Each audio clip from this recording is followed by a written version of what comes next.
তোমাদেরকে দুনিয়াতে সৃষ্টি করলাম, হায়াত সামান্য তুমি দিয়া দুনিয়ার বুকে তোমাকে পাঠিয়ে দিলাম, আমার নাজ নিয়ামতের ফয়সালা তোমাদের জন্য হয়ে গেল। এই নাজ নিয়ামত পাওয়ার পরে আমি আল্লাহ তোমাদেরকে সেই কথা স্মরণ করিয়ে দিয়েছি, বান্দা তোমাকে সৃষ্টি করা হয়েছে সামান্য একটু সময় দিয়ে, এরপরে একটা নির্ধারিত এমন একটা কাজ সেটা আমার পক্ষ থেকে হয়ে যাবে, তোমাদের দুনিয়ার জিন্দেগি শেষ হয়ে যাবে। এই সামান্যটুকু এই সময়ের মাধ্যমে আমি আল্লাহ তোমাদেরকে তোমাদের কাছ থেকে চেয়েছি, এই সামান্য সময়ের মধ্যে দিয়া কে কতটুকু আমলুস সলেহা করেছ এটাই তোমাদের কাছ থেকে আমি চাই। জোরে কোন কথা ঠিক না ভাই? ঠিক ভাইজান, আমরা আল্লাহ পাকের সৃষ্টি বান্দা, আল্লাহ পাকের হুকুমে দুনিয়াতে এসেছি, তার দেওয়া নাজ নিয়ামত কিছু আমরা গ্রহণ করে বেঁচে আছি, আল্লাহ বাঁচিয়ে রাখছেন। এরপরে আমাদের মৃত্যুর সংবাদ দিয়েছেন, আমরা সবাই একদিন মরে যাব। কি বলেন, কথা ঠিক না ভাই? ঠিক।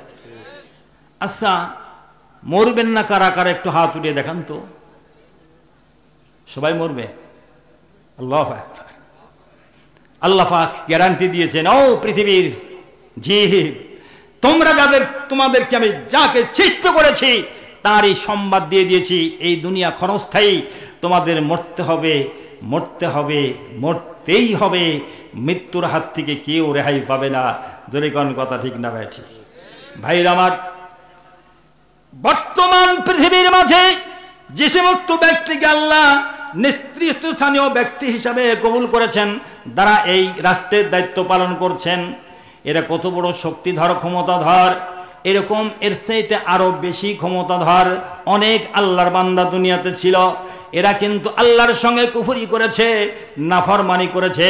আল্লাহ পাক তাদেরকে হুঁশিয়ার বাণী দিয়েছেন, হুঁশিয়ার বাণীকে উপেক্ষা করে ব্যক্তির স্বাধীনতার উপরে যারা চলেছিল, আল্লাহ পাক তাদেরকে বেইজ্জত করে দুনিয়ার থেকে বিদায় গ্রহণ করিয়ে দিয়েছেন। কোন কথা ঠিক না ভাই? ঠিক। এক পর্যায়ে সাদ্দাতকে আল্লাহ পাক অনেক ক্ষমতাশালী ব্যক্তি হিসাবে দুনিয়াতে অনেক দিন বাঁচিয়ে রাখলেন। এরপরে সাদ্দাত বলতেছে, শোনো, আমি এমন একটা ক্ষমতাধর, এর মাঝে আল্লাহ প্রদত্ত ওহির জ্ঞান নিয়ে যারা তোমাদেরকে দাওয়াত দেয়, ওরা তো শুধুমাত্র বলছে, আর এটা কবে পাওয়া যাবে তা তো ঠিক তারা বলতে পারে না। আর আমি সাদ্দাত নিতেই বলি, আমার প্রতি যদি ঈমান আনো, আমাকে তোমরা যদি রব বলে মানতে চাও, আমাকে আমার ক্ষমতাকে যদি তোমরা মেনে নিতে চাও, তাহলে যে সমস্ত আলেম ওলামারা এবং নবী পয়গম্বররা মৃত্যুর পরে জান্নাতের ফয়সালা দিয়ে দেন, আর আমি সাদ্দাত নিজেই তোমাদেরকে বেহেশতের অংশীদার বানাই দিব। লোকজন বলতেছে, যদি তাই হয়, নগদ যাহা হাত পেতে লাও, বাকিরি খাতাই শূন্য থাক, দূরের বাদ্য লাভ কি শোনে, মাঝখানে যার বেজাই ফাঁক। এমন কিছু ব্যক্তি আমাদের মাঝে আছে না, নগদটাই বেশি ভালোবাসার চেষ্টা করে, সেটা ভালো হোক আর মন্দ হোক, এর পিছনে কোনো চিন্তা ভাবনা নাই। সাদ্দাত যখন ঘোষণা দিয়ে দিল, মানুষ নগদ বেহেশত নেওয়ার জন্য বলল, ঠিক আছে, আপনার পিছনে আমরা আছি। সাদ্দাত বলল, ঠিক আছে, তোমাদের জন্য আমি তৈরি করা শুরু করে দিলাম। দীর্ঘ 300 বছর ধরে যে বেহেশতখানা বানাইছিল সাদ্দাত, এলাকার যত মানে সুন্দরী তরুণ তরুণী যুবতী মহিলাদের এরকে নিয়ে ওই বেহেশত তারা সাজাইছিল। জান্নাতবাসীকে এই সমস্ত নিয়ামত দেওয়ার জন্য ওয়াদাবদ্ধ হয়েছিল। এবারে সব ঘর কমপ্লিট, এমনি অবস্থায় সাদ্দাত বলতেছে, ঠিক আছে, এই বেহেশতটা আমি একটু উদ্বোধন করে আসি। আল্লাহর হুকুম হয়ে গেল, সাদ্দাত তো বের হয়ে গেছে। মালাকুল মউত, তুমি চলে যাও, 300 বছর ঘর ধরে ওই ঘর বানানোর সুযোগ দিয়েছি, কিন্তু 1 সেকেন্ড তাকে দেখার সুযোগ আমি দিই নাই। জোরে কোন কথা ঠিক না বেঠি? সাদ্দাত বেহেশত দেখো বানাইয়াছিল, আল্লাহ তাআলা তার তরে দেখিতে না দিল। রহিল বেহেশতে ভরা নানা চমৎকার, এদিকে সে চলে গেল পরকালের বাসিন্দার। ভাইরা আমার, জনমের মতো সব আশা ভরসা সব শেষ হয়ে গেল যখন মালাকুল মউত এসে সাদ্দাতের সামনে দাঁড়াইল। বিকট আকৃতি, দেখে তার ভয়ে কম্পিত হয়ে থরথর করে কাঁপতে আছে। বলে আপনি কে? এবার বলছে আনা মালাকুল মউত। অবস্থা কেমন হইতে পারে? ধরে খাওয়া। এবার সাদ্দাত বলছে আমি জানি আপনি এসে গেলে কোনো সুযোগ নাই, তবে একটা আপত্তি আমার আছে। আমাকে কয়েক সেকেন্ডের জন্য হলো এই যে ঘর একটু গেটটা পার হয়ে একটু সময় আমাকে দেন পার হওয়ার জন্য। বলে না, ওয়ালাই ইউআখিরুল্লাহু নাফসান ইজা জাআ আযালুহা। আমরা সালাতে পড়ি না আয়াত? ভাইরা আমার, এত তেলাওয়াতের পরে আমাদের এখনো বুঝে আসে না। আমার ভাইরা বলতেছিলাম এই দুনিয়ার থেকে চলে যাব, আত্মীয় স্বজন সব দুনিয়াতে থেকে যাবে, আমাকে এমন একটা জায়গায়, এমন একটা আবাসস্থলে রাখার জন্য সবাই মনোযোগ হয়ে চেষ্টা চালাতে থাকবে। এক পর্যায়ে সে এমন নিকটতম সে ব্যক্তি বলবে, আমাদের অনেক প্রিয় মানুষ ছিলেন, না না না তিনি মারা গেছেন, অনেক সময় হয়ে গেছে, এখন তাকে দেরি না করে তাড়াতাড়ি আপনারা কাফন দাফনের ব্যবস্থা করুন। ধরে কান কেউ রাখতে চায় নাকি? ভাইরা আমার, আপনাকে আমাকে যখন এইরকম মৃত্যুর হুকুম আল্লাহ পাক পাঠিয়ে দিবেন, এমন এক জায়গায় যেতে হবে, সেই জায়গা এত গ্যারান্টিযুক্ত ভাইরা আমার, অবিশ্বাস করার কোনো সুযোগ নাই। আল্লাহ রাসূল সাল্লাল্লাহু আলাইহি ওয়াসাল্লাম বলেন, ও আমার উম্মতরা খবরদার হয়ে যাও, যে কবর তোমাকে দৈনন্দিন জীবনে দৈনিক 24 ঘন্টার মধ্যে 70 বার করে ডাকে, ও দুনিয়ার বাসিন্দা, ও দুনিয়ার মানুষ, তোমরা আমাকে ভুলিও না, আমি একার ঘর, আমি সঙ্গী সাথী। এই জায়গাতে তোমাদের আসতে হবে। এই জায়গায় শুধুমাত্র এসে আসার পরে কোন ব্যক্তি আমার শাস্তির থেকে রেহাই পাবে? যে ব্যক্তি ঈমান নিয়ে আল্লাহর হুকুম পালন করে আমালুস সালেহা নিয়ে যারা আসবে, আর তাকে এই পরিবেশে শুধুমাত্র 3টা প্রশ্ন করা হবে। কয়টা প্রশ্ন? সব আপনাদের জানা কথা বলছি ভাইরা আমার, সবই জানা কথা বলছি। আল্লাহ রাসূল সাল্লাল্লাহু আলাইহি ওয়াসাল্লাম বলেন, ইজা উকবিরুল মাইয়িতু আতাহু মালাকানে আসওয়াদানে আযরাকানে। আল্লাহ রাসূল বলেন, মানুষ যখন মারা যাবে তাকে দাফন কার্য সম্পন্ন করা হবে। ওই কবরের মাঝে 2জন কুৎসিত আকারের ফেরেশতা এসে ইজলাসানে তাকে বসানো হবে। 2জনই তাদেরকে বসিয়ে এবার বলবে ফায়াকুলানে, তারা জিজ্ঞাসা করবে, তারা জানতে চাবে মার রব্বুকা, তোমার রবকে। এত ছোট্ট প্রশ্ন, এই মুহূর্তে যারা আমার সামনে বসা আছেন তাদেরকে যদি আমি জানতে চাই, ভাইজান বলুন তো আমাদের রবকে? সবাই আপনারা বলবেন তো আল্লাহ। ভাইরা আমার, এত সহজ প্রশ্ন যখন ফেরেশতা বলবেন মার রব্বুকা, তোমার রবকে, এত ছোট প্রশ্ন, এইটা এমন কঠিন হয়ে যাবে সেই ব্যক্তির জবান দিয়ে বের হবে না রব্বি আল্লাহ। তার কারণটা কি? অপরাধটা কি ছিল? অপরাধ ছিল এই, আজকের এই মাহফিল যে উদ্দেশ্যকে সামনে করে এই মাহফিলের আয়োজন করা হয়েছে, সেটা হলো মসজিদ ঘর। দৈনন্দিন 24 ঘন্টার মধ্যে সেখান থেকে মুয়াজ্জিন সাহেব নিযুক্ত করা আছে, ওই ব্যক্তিদেরকে সাবধান বানিয়ে দেওয়ার জন্য, আল্লাহর হুকুম পালন করার জন্য। আসসালাতু খায়রুম মিনান নাওম, হাইয়া আলাস সালাহ, হাইয়া আলাল ফালাহ, এই কথা বলে মানুষকে মসজিদে ডাকে কি ডাকে না? ভাইরা আমার, এরপরও যারা অমনোযোগী হয়ে ফজরের সময় আযান শোনার পরে আসসালাতু খায়রুম মিনান নাওম শোনার পরে যারা ঘুমিয়ে থাকে, আসসালাতু খায়রুম মিনান নাওমের পরে যারা ঘুমকে ত্যাগ করতে পারে না, বিছানা ছাড়তে পারে না, ওই ব্যক্তিকে আল্লাহ রাসূল বলেছেন 2টে ওয়াক্তের সালাত মুনাফিকের জন্য অত্যন্ত কঠিন। এক হলো ইশার সালাত, 2 হলো ফজরের সালাত।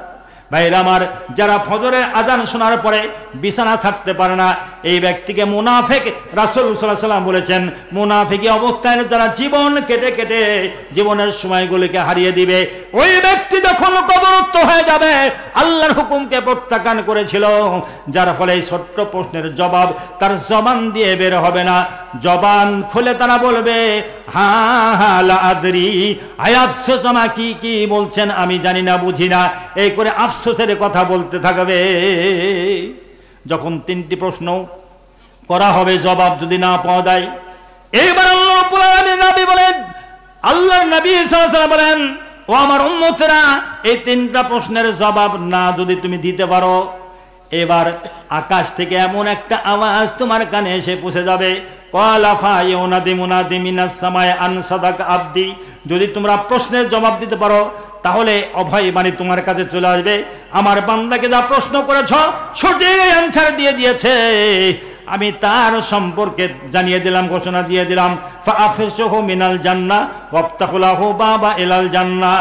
আমি ঘোষণা দিয়ে দিলাম আমার এই সুন্দর বান্দার জন্য, আমার মনোনীত বান্দার জন্য আমি হুকুম দিয়ে দিলাম, তাকে জান্নাতি পোশাক পরিয়ে দাও, তাকে জান্নাতি পোশাক পরিয়ে দাও, তার কবরের সাথে জান্নাতের দরজা অ্যাড করে দাও। জোরে সরে কোন সুবহানাল্লাহ। আমার ভাইরা, এইরকম নসিব যেন আল্লাহ পাক আমাদের সকলকে করেন, সবাই বলি আল্লাহুম্মা আমিন। হাদিস খানাকে তরজমা করে জনক কবি বলতেছেন,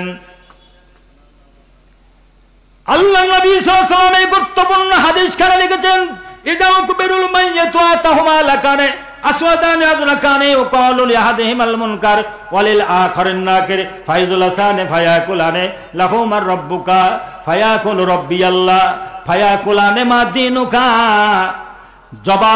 জবান খুলে বলে দিন দিন ইয়াল ইসলাম। ফায়াকুলানে মা হাজার রাজুলুল্লাযী বুইসা ইলাইকুম। ওই ব্যক্তি যদি নবীর সুন্নত জীবনে আমল করে যায়, জবান খুলে সঙ্গে সঙ্গে তার জবাব হয়ে যাবে হুয়া মুহাম্মাদুর রাসূলুল্লাহ সাল্লাল্লাহু আলাইহি ওয়াসাল্লাম। এই 3টা প্রশ্নের জবাব হয়ে গেলে সঙ্গে সঙ্গে আকাশ থেকে বলে দিবে, আমার বান্দাকে যা প্রশ্ন করেছো সঠিক অ্যানসার দিয়ে দিয়েছে, আমি তার জন্য অভয় বাণী দিয়েছি, তাকে শান্তির দুয়ারে তাকে পৌঁছাইয়া দাও। জোরে কোন মারহাবা। মরে গিয়ে কবরেতে শুইবি যখন, ফেরেশতা আসিয়া তোমায় বসাবে তখন, সর্বপ্রথম 3টা প্রশ্ন করিবে তোমায়, জবাব দিতে পারলে মুক্তি পাইবে সেথায়। রব হলেন আল্লাহ আমার মুহাম্মদ নবী, ইসলাম আমার ধর্ম একিন করেছিলাম সবই, অন্য যত প্রথা ছিল দুনিয়া মাঝার, ঘৃণা ঘরে ওই সবকে করেছিলাম পরিহার। খুশি হয়ে ডেকে বলবেন অসীম দয়াময়, সত্য কথায় বলছে বান্দা মিথ্যা কিছু নয়, প্রশস্ত করে দাও কবরটি তাহার, স্বর্গ সুখ শান্তি দাও বান্দাকে আমার। জোরে কোন মারহাবা, আর জোরে কোন মারহাবা। আর যদি প্রশ্নের জবাব না হয়, হা হা লা আদরি বলে যদি জবাব দিতে চেষ্টা করে, আকাশ থেকে আওয়াজ এসে যাবে, ক্বালা ফায়ুনাদি মুনাদি মিনাস সামায়ে আন কাযাবা। আমার বান্দাকে যা প্রশ্ন করেছে সব মিথ্যা বলছে, তার কারণ এই দিনকে বোঝানোর জন্য, এই দিনের তালিম সম্পর্কে অনেক উলামায়ে দিন তার সামনে কোরআন ও সুন্নাত থেকে আলোচনা করে, এই যে কবরের এই পরিবেশ সম্পর্কে অনেক আলোচনা করে তাকে বোঝানো হয়েছে। বুঝকে তারা মেনে নাই, গ্রহণ করে নাই, যার ফলে তারা মিথ্যা বলছে। আমি এর আমলে, এর কার্যকলাপে আমি খুশি হয় নাই। ক্বালা ফায়ুনাদিমুন মিনাস সামায়ে আন কাযাবা ফাআফরিশুহু মিনান নার ওয়ালবিসুহু মিনান নার ওয়াফতাহু লাহু বাবা ইলান নার। জান্নাতের ওই জাহান্নামের পোশাক পরিয়ে দাও, তার কবরটাকে জাহান্নামের দরজার সাথে অ্যাড করে দাও, আর এই ব্যক্তিকে তুমি জাহান্নামের চিরস্থায়ী হিসাবে ঘোষণা করে দাও। জোরে কোন নাউযুবিল্লাহ। ভাইরা আমার, আমি আপনাদের সামনে যে হাদিসটা আলোচনা করলাম, আলোচনার মাঝে বুঝের কোনো অসুবিধা আছে আমার বন্ধুগণ? তাহলে আমরা যদি এই হাদিসটাই শুধুমাত্র আজকের এই মাহফিলে গ্রহণযোগ্য মনে করে নিজের ব্যক্তি জীবনকে পরিশুদ্ধ করার জন্য এই ভয় ভীতি নিয়ে দুনিয়ার জমিনে চলাফেরা করি, তাহলে আল্লাহ রাব্বুল আলামিন আমাদের উপর খুশি হয়ে যাবেন, ঈমান নিয়ে বেঁচে থাকার সুযোগ দিয়ে দেবেন। জোরে কোন কথা ঠিক না বে ঠিক? আমার ভাইরা, আমরা তো আল্লাহর পথে আছি, আল্লাহ আছেন তো নাকি? জোরে কোন আছে? সবাই তো জবান খুলে বলতে পারছেন না, তার কারণে ভেজাল আছে আমাদের মাঝে। ভেজালটা কি একটু না বললে তো আপনারা একটু বুঝতে পারবেন না। সেই জন্য আল্লাহকে আমরা কয়েক পর্যায়ে বিশ্বাস করে থাকি। এক বিশ্বাস হলো যে আল্লাহ আছেন, তিনি অদৃশ্যমান, তাকে দেখা যাবে না। আর আরেকজন বলতেছে না, আল্লাহ দৃশ্যমান, তিনি তার আকৃতি, চেহারা সব কিছু আছে, কিন্তু তাকে আমাদের চোখে দেখা যাবে না। এই নিয়ে একটা মতভেদ আমাদের সমাজে আছে। এরা কিন্তু আল্লাহকে রব বলে মানে, আল্লাহ বলে মানে, আল্লাহ আছেন এটাও তারা নিজে মানে এবং মানুষকে দাওয়াত দেয়, কিন্তু আল্লাহর অস্তিত্বটাকে দুই ভাগে বিভক্ত করেছে। যদি কোন কথা ঠিক না ব্যাঠি? এক, আল্লাহর আকৃতিতে ঈমান আনা, আর দুই হলো আল্লাহকে নিরাকারে ঈমান আনা। যদি কোন কথা ঠিক না ব্যাঠি? একটু আপনাদেরকে আমি জানতে চাই যে আল্লাহকে যারা আকারে বিশ্বাস করেন তারা একটু হাত উঁচু করে দেখান তো, দেখেন তো দুই এক পিস খালি আছে নাকি? অনেকে আছে, তাই না? এর আল্লাহর আকৃতিতে ঈমান আনে। আর আরেক দল আছে, এরা আল্লাহকে মানেন কিন্তু আল্লাহকে নিরাকার। সেই জন্য এই নিরাকারের বাসিন্দা সবচেয়ে বেশি। এরা খালি দলের বড়ই দেখায়। দরিকন কথা ঠিক না ভাই? ঠিক।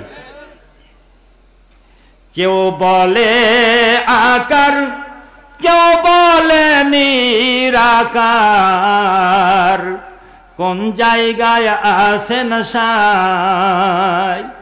কেউ বলে নিরাকারে লয়া তিনি, সব জায়গায় করছে বাদশাহ। জোরে কোন সুবহানাল্লাহ। মাশাআল্লাহ, আপনার অনেক সজাগ। জোরে কোন আলহামদুলিল্লাহ। ভাই আমার, নিরাকারে যারা আল্লাহকে মানে তাদের ঈমানের অত্যন্ত গড়বড়। সাবধান হয়ে যান, হুঁশিয়ার হয়ে যান। আল্লাহ রাব্বুল আলামিন তিনি আকৃতিতে আছেন, তার আকৃতি তার মতো পৃথিবীতে তার দৃষ্টান্ত নাই। কামিসলি শাইউন ওয়া সামিউম বাসির। আল্লাহ রাব্বুল আলামিন তার আকৃতিতে আছেন, তিনি দেখেন, শুনেন, বুঝেন। জোরে কোন সুবহানাল্লাহ। ভাইরা আমার, যারা নিরাকারে আল্লাহকে ভেবেছেন তারা বলছে আল্লাহ তো নিরাকারে আছে, ওনার কোনো চেয়ারের দরকার নাই, টেবিলের দরকার নাই, আসনের দরকার নাই, উনি সব জায়গায় বিরাজমান। পায়খানাতে, পেশাবখানায়, মাদ্রাসায়, মক্তবে, মসজিদে, তারপর আড্ডাখানায়, গানের প্যান্ডেলে, নাচের প্যান্ডেলে, সব জায়গাতে আল্লাহ। জোরে কোন কথা ঠিক? জোরে কোন নাউজুবিল্লাহ। আল্লাহ রাব্বুল আলামিন আছেন কোথায় সে কথা আল্লাহ পাক জানিয়েছেন। জোরে কোন আলহামদুলিল্লাহ।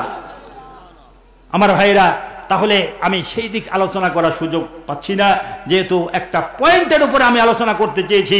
আমার ভাইরা, যারা আল্লাহকে এই রব বলে, আকৃতির আল্লাহকে রব বলে স্বীকার করেছেন, তাদের কবরের মাঝে আল্লাহর হুকুম পালন করে গেলে সঙ্গে সঙ্গে জবাব হয়ে যাবে। আল্লাহ পাক জান্নাতের ফয়সালা দিয়ে দিবেন। সবাই বলুন আল্লাহুম্মা আমিন। আমার বন্ধুগণ, বলছিলাম এই মানুষ যখন মরে যাবে, সমস্ত মানুষ এই দুনিয়া থেকে বিদায় গ্রহণ করবে, এরপরে পরিবেশটা কি হবে? আমার মহান আল্লাহ তাআলা কুরআন কারিমে সূরাতুল ওয়াকিয়ার মধ্যে ঘোষণা করে দিলেন। আল্লাহ পাক জানালেন, ওয়া কুনতুম আজওয়াজান সালাসা ফাআসহাবুল মাইমানাতি মা আসহাবুল মাইমানা ওয়া আসহাবুল মাশআমাতি মা আসহাবুল মাশআমা والسابقون السابقون أولئك المقربون في جنات النعيم। জোরে কোন আলহামদুলিল্লাহ। আর জোরে কোন আলহামদুলিল্লাহ। ভাইরা আমার, দুনিয়ার সমস্ত মানুষ যখন মরে যাবে, পৃথিবী যখন খালি হয়ে যাবে, এই পৃথিবীর অট্টালিকা, বিল্ডিং, গাছপালা, বাগান আর যত রকমের আকর্ষণীয় সমস্ত কিছু মাটির নিচে চলে যাবে। ইসরাফিল আলাইহিস সালামকে আল্লাহ পাক হুকুম দিয়ে দিবেন, সব তো ধ্বংস হয়ে গেছে, ইল্লা ওয়াজহু, আমার চেহারা কেবলমাত্র বিরাজমান। ও ইসরাফিল, তুমি জেগে একবার উঠো। আল্লাহর হুকুমে ইসরাফিল আলাইহিস সালাম আল্লাহ পাকের হুকুমে এবার উঠে যাবেন। আল্লাহ পাক বলেন, ইসরাফিল একটা ফুৎকার দিয়ে দাও, তাহলে আমার এই জমিনের নিচে যত মাখলুক আছে সব তারা উঠে দাঁড়িয়ে যাবে। জোরে কোন সুবহানাল্লাহ। আল্লাহ রাব্বুল আলামিনের হুকুম মেনে ইসরাফিল আলাইহিস সালাম ফুৎকার দিয়ে দিবেন, পৃথিবীর জমিনে যত আল্লাহ পাকের জীব ছিল সব তারা মাটির নিচ থেকে উঠে দাঁড়িয়ে যাবে। এমনকি সমস্ত পৃথিবীর মানুষ ওই অবস্থায় উলঙ্গ অবস্থায় সব দাঁড় হয়ে যাবে। দাঁড়িয়ে থাকতে থাকতে থাকতে থাকতে হয়রান আর পেরেশান হয়ে যাবে। আল্লাহ পাক বলবেন, মানুষ তোমাদেরকে দুনিয়াতে সৃষ্টি করেছিলাম, এই সেই দিনের শুভ সংবাদ দিয়েছিলাম, আজ সেই দিন তোমাদের সামনে উপস্থিত। ও আমার বান্দা, আমি জানি তোমরা পেরেশান হয়ে গেছো, আর পেরেশান হওয়ার দরকার নাই, আর তোমাদের কষ্ট করার দরকার নাই। আমি আল্লাহ ফয়সালা দিয়ে দিয়েছি। আজকে তোমাদের এই হাসুরের ময়দানে মানুষকে আমি আল্লাহ তিনটি ভাগে বিভক্ত করব। কয়টি ভাগে? তিনটি ভাগে।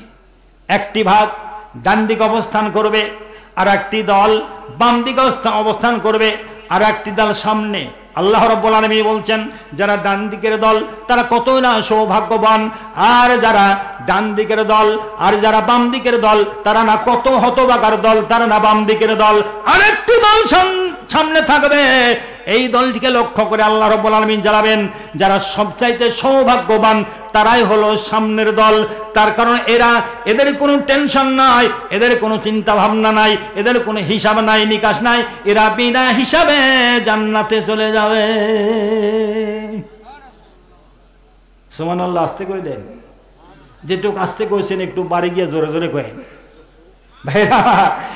একটু আলোচনা মনোযোগ সহ শুনতে থাকে, ইনশাল্লাহ সুবহানাল্লাহ আপনাদের জবান খুলে এমনিতেই বের হয়ে যাবে। জোরে কোন সুবহানাল্লাহ।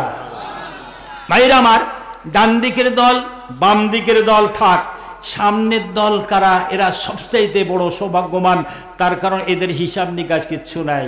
ভাইজান, এই দলের যদি সদস্য আপনাকে আমাকে আল্লাহ বানিয়ে দেন, তাহলে খুশি হব না বেজার হব? কেমন খুশি? জোরে কোন আল্লাহু আকবার, আল্লাহু আকবার, আর জোরে কোন আল্লাহু আকবার। ভাইরা আমার, এই দল যদি হতে আল্লাহ পাক সুযোগ দিয়ে দেন, কত না সৌভাগ্যবান।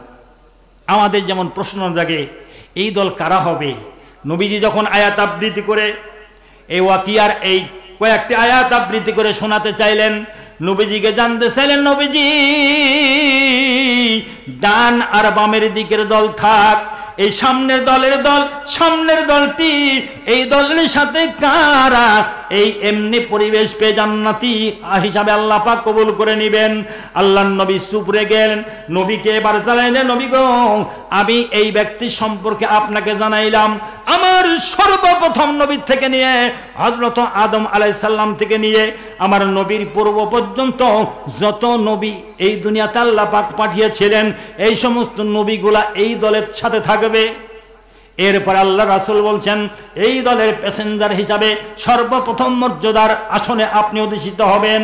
আল্লাহর রাসূল যখন এই কথা শুনলেন, মনে মনে কথা শোনার পরে অক্ষুণ্ণ হয়ে পড়লেন, আর তিনি চিন্তিত হয়ে গেলেন, তাহলে আমাকে যদি শুধুমাত্র এই দলে রাখা হয়, তাহলে আমার গুনাহগার উম্মতের কি অবস্থা হবে?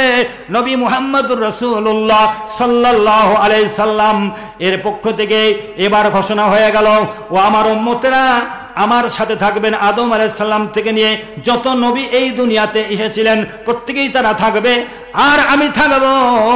আর আমার খাঁটি উম্মত যারা, তারা আমার সাথে সাথে থাকবে। জোরে কোন আলহামদুলিল্লাহ।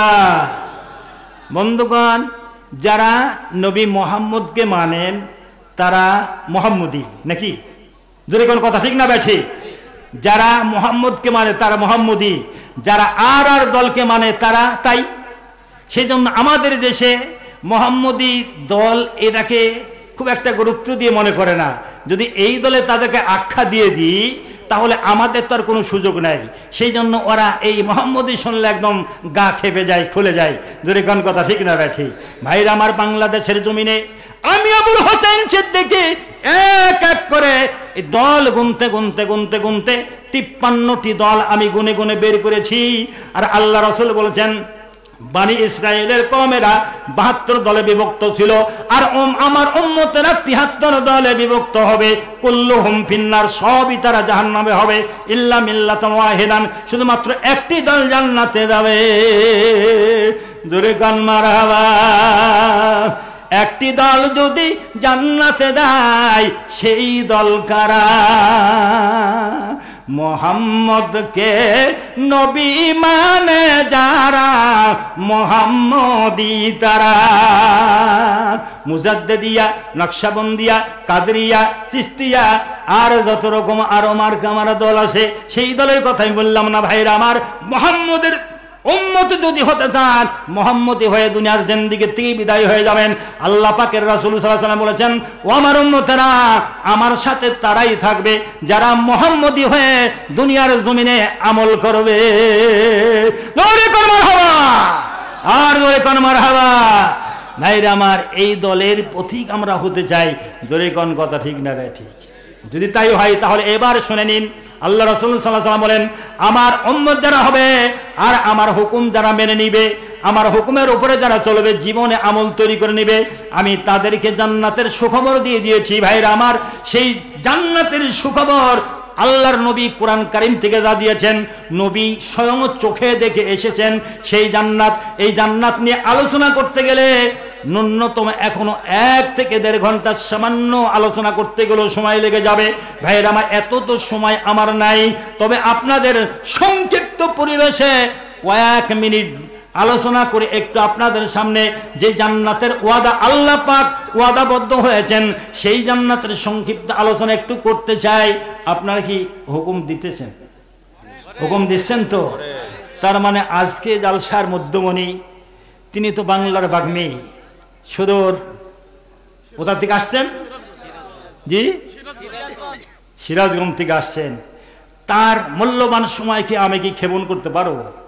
আমি সেই দিকে লক্ষ্য করে আপনাদের সামনে আলোচনা করার চেষ্টা পাবো ইনশাআল্লাহ। আমা তাওফিকি ইল্লা বিল্লাহ, সবাই বলুন আল্লাহুম্মা আমিন। কোরআন কারীম সূরাতুল হজ 23 নম্বর আয়াত, আমার আল্লাহ জানাইলেন, ইন্নাল্লাহা ইউদখিলুল্লাযীনা আমানু ওয়া আমিলুস সালিহাতি জান্নাতিন তাজরি মিন তাহতিহাল আনহারু ইউহাল্লাউনা ফিহা মিন আসাবিরা মিন যাহাবিন ওয়া লু'লুআ ওয়া লিবাসুহুম ফিহা হারির। জোরে কোন আলহামদুলিল্লাহ, আর জোরে কোন আলহামদুলিল্লাহ। আয়াত পাঠ করেছি, এখানে আয়াতকে আবৃত্তির পরপরই বুঝার অনেক ওলামায়ে দ্বীন এখানে আছে, আমার চেয়ে অনেক বিজ্ঞ ব্যক্তি এখানে আছেন। ভাইরা আমার, আল্লাহ পাক কি ওয়াদাবদ্ধ আমাদের সাথে, কি প্রতিশ্রুতি গ্রহণ করেছেন, আমরা যদি বুঝে নিতাম তাহলে দুনিয়ার কর্মজীবনটা একমাত্র কর্মজীবন হিসাবে এই প্রাধান্য দিতাম। আল্লাহ যা আদেশ করেছেন ইবাদতের ক্ষেত্রে এবং যা নিষেধ করেছেন অন্যের থেকে বিরত থাকতে, এর উপরে আমরা আমল করে চলতাম। এটাকে না বুঝার কারণে ভালো মন্দকে সব একাকার করে ফেলেছি। জোরে কোন কথা ঠিক না বেঠি? আমার আল্লাহ বলেন, নেককার মুমিনের জন্য এমন পুরস্কার তৈয়ার করে রাখছে যা বাহিরে কল্পনার। জোরে কোন সুবহানাল্লাহ। এমন কোন চক্ষু নাই যা দেখছে কোনো দিন, এমন কোন কর্ণ নাই যা শুনছে কোনো দিন। স্বর্ণরূপের দালান কোঠা পাবে মনের মতো, স্প্রিং এর গতি তাতে থাকবে শত শত। ফুল বিছানা কমল শয্যা স্বর্ণ খাটের পরে সাজায় রেখেছেন আল্লাহ পাশাপাশি করে। হাজার হাজার রকম হবে নাস্তার সামান, তারপরে দুধ মধুর কত শরবত পর করবে পান। ফল বৃক্ষ ডাল ঝোকাবে ফল দানের তরে, পরম সুখে খাবে তখন তৃপ্তি সহকারে। এমন সময় হরপরীরা আসবে খুশি মনে, মুগ্ধ মুখর করবে তোমায় মিষ্টি মধুর গানে, হেলে দুলে নেচে নেচে গাইবে কত গান, এমন সুরে গাইবে যা শোনো নাই কোনো কান। হঠাৎ করে তুবা গাছের বাদ্য শুরু হবে, সেই বাজনার আওয়াজে সবার মন পুলকিত হবে। হুর প্রেমে মত্ত যখন রবে মুমিন যত, এক এক মিলনে 70 বৎসর হবে গত। লজ্জত না কমবে ও ভাই, কমবে না ক্ষমতা, যতই করবে প্রেম ততই বাড়িবে সক্ষতা। নামাজ রোজা নাই যে সেটা নাই যে কোনো কাম, কেবলমাত্র খানা পিনা প্রেম প্রীতি আনন্দ আরাম। জোরে কোন মারহাবা, আর জোরে কোন মারহাবা। ভাইরা আমার, আলোচনা করতে করতে একবারে জান্নাতের মিডিল পয়েন্টে আপনাদের বসিয়ে দিয়েছি। জোরে কোন কথা ঠিক না ভাই? ঠিক। এই জান্নাতের মাঝে থাকবেন না এটাকে জোরে কোন আলহামদুলিল্লাহ, আরো জোরে কোন আলহামদুলিল্লাহ। ভাইজান, শুধুমাত্র একটু নমুনা, সামনের একটু আলোচনা আপনাদের সামনে জান্নাতের আলোচনা করতে চেয়েছি। এই যদি এত সময় লাগে তাহলে ব্যাখ্যা করে আলোচনা করতে সময় লাগবে কিনা? জোরে কোন লাগবে কিনা? আমার বন্ধুগণ, কুরআন কারীমে আল্লাহ রাব্বুল আলামিন সূরাতুল ওয়াকিয়া কয়েকটি আয়াত এর সামনে আল্লাহ পাক নাজিল করে সারা পৃথিবীর মানুষকে আশ্বাস বানিয়ে দিয়েছেন। জোরে কোন আলহামদুলিল্লাহ। ফি সিদরিম মাখজুদ ওয়া তালহিম মানজুদ ওয়া দিল্লিম মামদুদি ওয়া মাইম মাসকুব। জোরে কোন আলহামদুলিল্লাহ, আর জোরে কোন আলহামদুলিল্লাহ। ভাইজান, এই আয়াতের আলোকে আলোচনা করব, তবে একটু কথা বলতে চাই, আপনাদের সঙ্গে মত বিনিময় করতে চাই। সেটা হলো এই যে জান্নাতের আলোচনা আমরা শুনছি, এই জান্নাতের বাসিন্দা যদি আল্লাহ পাক আমাদের কবুল করে নেন, তাহলে আমাদের জীবনের সব কিছু টেনশন দূর হয়ে যাবে। জোরে কোন আলহামদুলিল্লাহ। তো এত বড় এই জান্নাত এমনি এমনি পাওয়ার কি সুযোগ আছে? জোরে কোন সুযোগ আছে? তা আল্লাহ পাক এই জান্নাতের বাসিন্দা হওয়ার জন্য সুযোগ দিয়েছেন। দুইটা এখানে আমলের কথা বলেছে। আল্লাহ রাব্বুল আলামিন বলেন, ইন্নাল্লাহা আশতারা মিনাল মুমিনিনা আনফুসাহুম ওয়া আমওয়ালাহুম বিআন্না লাহুমুল জান্নাহ। কার বাণী? জোরে কোন। আল্লাহ রাব্বুল আলামিন বলেন, ইন্নাল্লাহা আশতারা মিনাল মুমিনিনা আনফুসাহুম ওয়া আমওয়ালাহুম বিআন্না লাহুমুল জান্নাহ।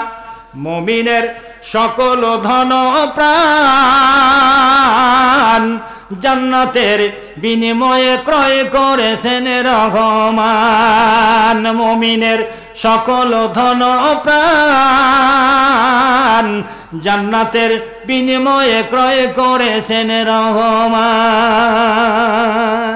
জোরে কোন আলহামদুলিল্লাহ। আল্লাহ পাকের ওয়াদা, বান্দা আমি সেই জান্নাত প্রস্তুত করে রাখছি, তোমাদের কাছে এই জান্নাত দিয়ে দিছি। দুইটা আমলের বিনিময়। এক, আমার দেওয়া সম্পদ, তোমার উপার্জিত টাকা পয়সা, চাকরি বাকরি, ক্ষেত খামার, চাষাবাদ করে যে উপার্জন করো, সেই সম্পদগুলি শুধুমাত্র তোমার ছেলে মেয়ে সংসারে খরচের জন্য নয়, প্রয়োজন ক্ষেত্রে আমার রাস্তায় খরচ করতে হবে। জোরে কোন কথা ঠিক না ভাই? ঠিক। তা আল্লাহর রাস্তা কোনটা এটা তোমাদের জানা দরকার। ভাইরা আমার, আল্লাহ রাস্তা, আল্লাহ যেটাকে মনোনীত করেছেন, যেটা আল্লাহর পথ, এই পৃথিবীর মানুষকে জানাইছেন। বিশ্বনবী মুহাম্মদুর রাসূলুল্লাহ সাল্লাল্লাহু আলাইহি সাল্লাম ঘোষণা দিয়েছেন, মানুষ তোমরা মরবা, মরার আগ দিয়া যদি কয়েকটি কাজ করে যেতে পারো, আমি তোমাদের জন্য শুভ সংবাদ জানিয়েছি। তোমরা মরার পরে তোমাদের আমলটা কিন্তু জারি থাকবে, কোনো সময় আমল বন্ধ হবে না। এরকম সুযোগ আল্লাহর নবী বর্ণনা করেছেন কি করেন নাই?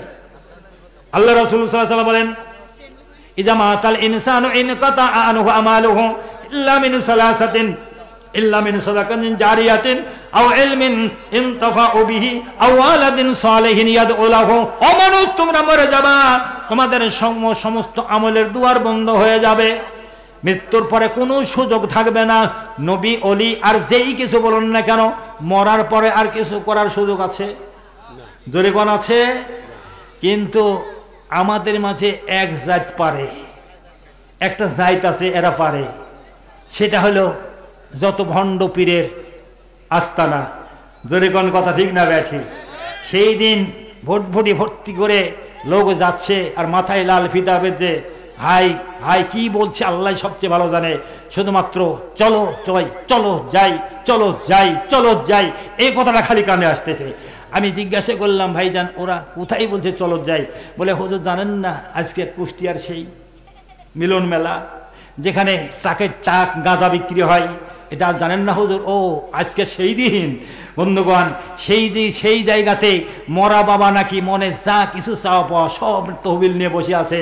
সেই জন্য বলছে কেউ ফিরে না খালি হাতে, ল্যাংটা বাবার দরবারে। এই বোটা তোর বুঝ আসে না কিছু? তোর বাবাই তো ল্যাংটা, আর পরনে কাপড় চুপুর নাই, তোরে বাকি দিবে? যদি কোন কথা ঠিক না ঠিক? সেই জন্য জনক কবি বলেছেন, ওরে ও ভণ্ড বাবা, ওরে ও খাদা বাবা, রোজ হাসরে দেখবে রে তোর কোন বাবা। যদি কোন কথা ঠিক না ঠিক? আমি বলতে চাচ্ছিলাম আমার সেই দিকে আমার আলোচনা করার সুযোগ নাই। বলতেছেন আল্লাহর দেওয়া সম্পদ, উপার্জিত সম্পদ আল্লাহর রাস্তায় আপনি দান করবেন। আল্লাহর নবী এটা সুযোগ দিয়ে গেছেন, আপনি মৃত্যুর পরে যদি এমনটি কাজ করে যেতে পারেন, তাহলে ওই জায়গাতে যতদিন কিয়ামতের আগ পর্যন্ত নেক ইবাদত চলতে থাকবে, নেকির কাজ চলতে থাকবে, ততদিন পর্যন্ত আপনার অর্থায়নে ওই জায়গা থেকে আপনি মৃত্যুর পরেও ওই জায়গা থেকে নেকি আপনার আমল নামায় পৌঁছতে থাকবে। এতে আমাদের বিশ্বাস আছে তো? বিশ্বাস না থাকলে বাংলাদেশে আজ মডেল মসজিদ বিদেশি অর্থায়নে অনেক তৈরি হয়েছে। এরা অর্থ যোগান দিয়েছে কিসের আশায়? নবীজির সেই কথায়, সেই কথার উপর আমল করতে গিয়ে মান বানা লিল্লাহি মাসজিদান বানাল্লাহু লাহু বাইতাল ফিল জান্নাহ, আল্লাহর পবিত্র ঘর মসজিদ দ্বারা দুনিয়াতে বানিয়ে দিবে, সাথে সাথে আল্লাহ পাকের হুকুমে জান্নাতে তার জন্য ঘর তৈরি হতে থাকবে। জোরে কোন সুবহানাল্লাহ, জোরে কোন আলহামদুলিল্লাহ।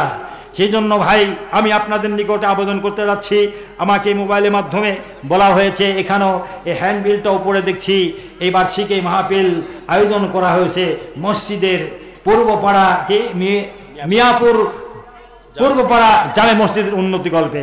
তাহলে মসজিদের কি যে দরকার আছে, কি প্রয়োজন আছে, কি অর্থের দরকার আছে, এটা আমার কানে দেওয়া হয় নাই, জানি না। উন্নতি কল্পে এই পর্যন্ত আমি বুঝলাম। ভাইজান আমার, আল্লাহর ঘর পবিত্র মসজিদকে আপনি নির্মাণ করবেন, সহযোগিতা করবেন, জান্নাতও আপনার জন্য তৈরি হতে থাকবে। মৃত্যুর পরে আপনি জান্নাতের শুভ সম্মত পেয়ে যাবেন। সেই জন্য আল্লাহর এই ওয়াদা আমরা যদি পালন করতে পারি, তাহলে আল্লাহর ওয়াদা মোতাবেক সেই জান্নাতবাসী আমরা হতে পারবো। আমাদের সবাইকে আল্লাহ পাক জান্নাতি হিসাবে কবুল করে নিন। সবাই বলুন আল্লাহুম্মা আমিন। এমন কে বায়াছেন ভাইও এই মাহফিলেতে, 25,000 টাকা দিবেন আল্লাহর ঘরেতে। 25,000 টাকা। গতদিন এই যে একটা মাহফিল হলো, আমি 25,000 টাকা চাইছিলাম। এত সময় ব্যয় করার পরে মানে সদস্য উপস্থিত হয় না। আল্লাহর কাছে দোয়া করলাম, আল্লাহ সব মান সম্মান আপনার হাতে। আমি একটা বড় আশা করি, এত বড় মাহফিল চেয়েছি, 25,000 টাকার ব্যক্তি এখানে দিবেন না। আল্লাহর রহমতে ওই পরিবার থেকে 40,000 টাকা দান করে দিয়েছে। 40,000, তাহলে আরো 15,000 টাকা বেশি হলো। আমার তখনই মনে পড়ে গেল, ভাইজান আল্লাহ তো ওয়াদা করেছেন আপনার আমার সামনে, সেটা হলো এই মান জাআ বিল হাসানাতি ফালাহু আশরু আমসালিহা। আমার রাস্তায় তুমি এক দান করবা, আমি আল্লাহ তোমাকে 10 গুণে বৃদ্ধি করে দিব। এই আয়াতের উপরে আমাদের বিশ্বাস আছে তো? জোরে কোন ইনশাআল্লাহ। ভাই তাহলে আসুন, আল্লাহর কোন বান্দা আছেন সর্বপ্রথম 25,000 টাকা এই মসজিদে দান করবে। দে মসজিদের যা ঘাটতি আছে, যেটা নির্মাণের দরকার আছে, যা অভাব আছে, তা পূরণ হয়ে যাবে ইনশাল্লাহ। আল্লাহর হস্তে এই মসজিদের একটা কমিটি আছে, তাই না? কমিটি ছাড়া তো মসজিদ চলে না। তিনি প্রধান পোস্টে থাকেন, তিনি হচ্ছেন মিস্টার সভাপতি সাহেব। সভাপতি সাহেব ইনি হচ্ছেন এই কমিটির একটা মেন অধিনায়ক। তার হাতে অনেক ক্ষমতা, তিনি অনেক কাজ করতে পারেন, তার আদেশে মুসল্লিরা চলাফেরা করেন। তাকে এই গুরুত্ব পদের কারণে তাকে একটু খেয়াল রাখার দরকার, যে পোস্ট যখন আমার বড়, তো আমার বড় পোস্টটা থাইকা লাভটা কি হবে? এই পোস্টের একটু দায়িত্ব সেটা পালন করতে গিয়ে যদি আমার দানটাও সেরকম না হয়, তো আমি মনে করছি যে আজকের যে এই মসজিদ কমিটির সম্মানিত সভাপতি, তার কাছ থেকে যদি এটা আমার পক্ষ থেকে দাবি থাকে, তাহলে কি এটা নাজুক হবে না সম্ভব হবে? ও জালসার সভাপতি, মাশাল্লাহ। এরপরে জালসারও সভাপতি সাহেব আছেন, মাশাল্লাহ। তাহলে একটু চিন্তা ভাবনা করেন যে আল্লাহ পাক যে আসনে আপনাকে রেখেছেন, এই দায়িত্ব আপনার তত, সেই জন্য আল্লাহর হস্তে যদি এই 25,000 টাকা দানটা দিয়ে দেন, তাহলে সবাই আমরা খুশি হয়ে যাব নাকি? ধরে কন খুশি হবেন না বেজার হবেন? তারপর বেজার হবেন তখন যে দরকার ছিল 50,000 দেওয়ার, কিন্তু 25,000 দিলেন। আর যদি এটাই দেন তাহলে ঠিকই দিয়েছেন, মাশাল্লাহ বলে আমরা সবাই তার জন্য আমরা প্রাণ খুলে দোয়া করে যাব। আল্লাহ আপনার এই পবিত্র ঘরকে যে অর্থের দরকার সংগ্রহ করার জন্য আমাদের কোনো ক্ষমতা নাই, আল্লাহ আপনার বান্দা, আপনার দেওয়া নিয়ামত, আপনার দেওয়া টাকা পয়সা আপনার রাস্তায় খরচ করার জন্য অনেক বান্দা এখানে আছেন। আল্লাহ জানি না কোন ব্যক্তির দান আপনি কবুল করে নিয়েছেন, 25,000 টাকা দিবেন। এরপরে দ্বিতীয় ব্যক্তি যিনি দান করবেন, তার জন্য আমি দ্বিতীয় নম্বরে দান আমি চেয়ে নিলাম, সেটা হলো 15,000 টাকা। 3 নম্বর যিনি দান করবেন তিনি হচ্ছেন 10,000 টাকা। তাহলে 10,000